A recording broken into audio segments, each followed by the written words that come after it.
नमस्कार दोस्तों, हर हर महादेव, जय श्री राम। मैंने कांग्रेस और उनके पप्पू मूत्र पीने वाले पिद्दी गुलामों से बेवकूफ जाहिल लोग आज तक नहीं देखे।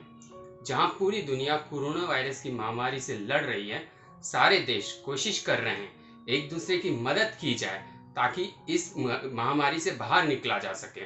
वहीं हिंदुस्तान की अपोजिशन पार्टी कांग्रेस का इस पैंडेमिक में भी सिंगल पॉइंट एजेंडा है कि रूलिंग गवर्नमेंट मोदी गवर्नमेंट को किसी तरह भंग कर दिया जाए।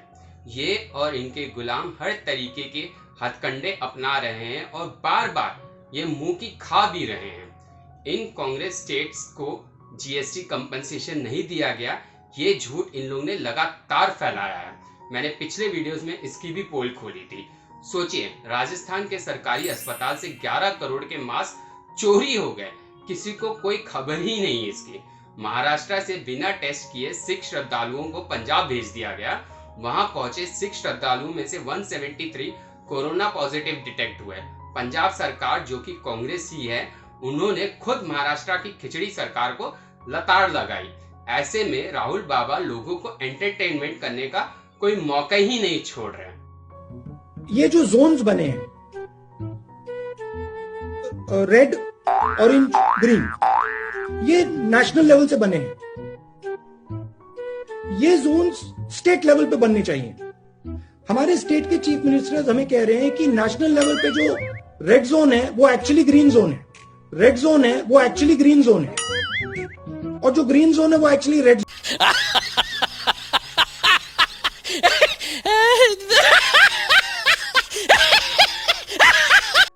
इन्हें पता ही नहीं कि स्टेट्स में रीजन वाइज रेड, ऑरेंज और ग्रीन जोन सेकेंड लॉकडाउन से पहले ही डिक्लेयर कर दिया गया था। खैर, अच्छा ही है, पैंडेमिक में आप बोर हो रहे होंगे तो पप्पू भाई ने आपको एंटरटेनमेंट देने का एक तरीका ढूंढ ही लिया। इस कड़ी में कांग्रेसी और गुलाम कहीं ना कहीं इस कोशिश में है कि किसी तरह कोरोना पॉजिटिव केसेस बढ़े और वे सरकार को घेर सके, एक तरह की वल्चर पॉलिटिक्स कर सके, पर इसमें ये विफल होते जा रहे हैं। इस वक्त महाराष्ट्र में जहां इनकी सरकार है, वहां केसेस आग की तरह फैल रहे हैं और ज्ञान राहुल बाबा सेंटर को दे रहे हैं।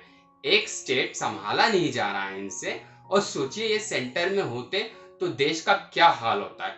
इस बीच कांग्रेस ने एक चार्ट शेयर किया और बताया कि इंडिया में number of corona cases highest है, इसलिए मोदी जी फेल हो गए।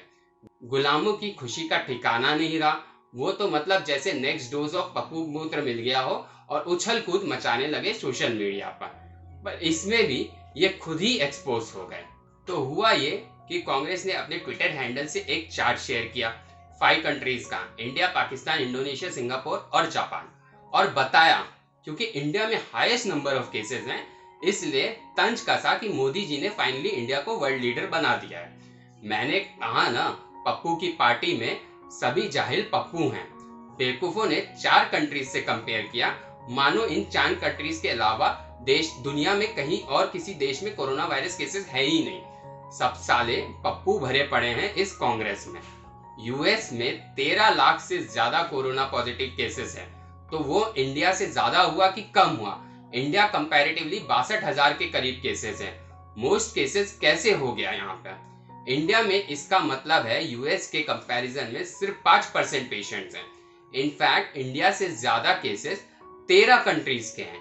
लिस्ट ऑफ पेशेंट्स अगर देखा जाए तो इंडिया 14th नंबर पर आता है, और गुलामों के according India max number of cases है, क्योंकि इन्होंने 4 कंट्रीज से कंपेयर किया इंडिया को। इनका पप्पू मूत्र का नशा, उफ। अब एक मजेदार फैक्ट और बताता हूं। अगर हम पर मिलियन कोरोना केसेस इन सारी कंट्रीज जिससे कांग्रेसियों ने कंपेयर किया है उससे भी कंसीडर करें तो इंडिया 5th पोजीशन पर आता है। पर गुलाम और उनके लीडर्स के पास इतना दिमाग कहाँ है? वो तो जो पप्पू बोल दे बस उसी पर ही बंदर जैसे नाचना शुरू कर देते हैं। सिंगापुर का ही एग्जांपल ले लीजिए। नंबर ऑफ केसेस कितने हैं? 22,460, इंडिया से काफी कम है, पर सिंगापुर की पॉपुलेशन ही 60 लाख है, जो हमारे यहाँ दिल्ली से भी बहुत कम है। Conclusion, comparison by Congress was utter nonsense. तो कांग्रेसियों ने मोदी सरकार पर हमला करने के चक्कर में खुद की बेवकूफी को ही एक्सपोज कर दिया। पहले यूएस, यूके, इटली एक्सेट्रा को नहीं कंसीडर किया। फिर बेवकूफों ने उन कंट्रीज का डेटा उठाया जहां केसेस कम थे, पर उसमें भी बेवकूफों ने एब्सोल्यूट नंबर लिया, पॉपुलेशन तो कंसीडर ही नहीं किया। इससे बड़े बेवकूफ जाहिल गधे आपने भी नहीं देखे होंगे। दरअसल ये कोई नई बात नहीं है। 2014 से राहुल बाबा और उनकी बहन वाड्राइन और कांग्रेसी चमचे गुलाम मोदी सरकार को नीचा दिखाने की कोशिश करते रहे हैं और हर बार फेल हुए हैं। पर क्या करें, कुत्ते की पूंछ है ना, टेढ़ी की टेढ़ी ही रहती है। कांग्रेसियों ने कितने झूठ बोले, फेक नैरेटिव चलाए, फेक प्रोपेगेंडा चलाया, पर जनता मूर्ख नहीं है। जो जनता ने जूता भिगा कर मारा गुलामों को जब 2019 लोकसभा में बीजेपी को मैंडेट से जिताया। जो कांग्रेस एक पार्टी प्रेसिडेंट नक्की नहीं कर सकती, वो देश को ज्ञान बांट रही है। इस पेंडेमिक में भी कांग्रेस हर मुमकिन कोशिश कर रही है मोदी जी को गलत साबित करें।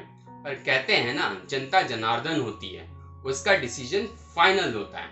अब टाइम्स नाउ का ये सर्वे देख लीजिए, जिसने लिब्रांडोस, गुलामों और कांग्रेसियों की नींद उड़ा दी होगी।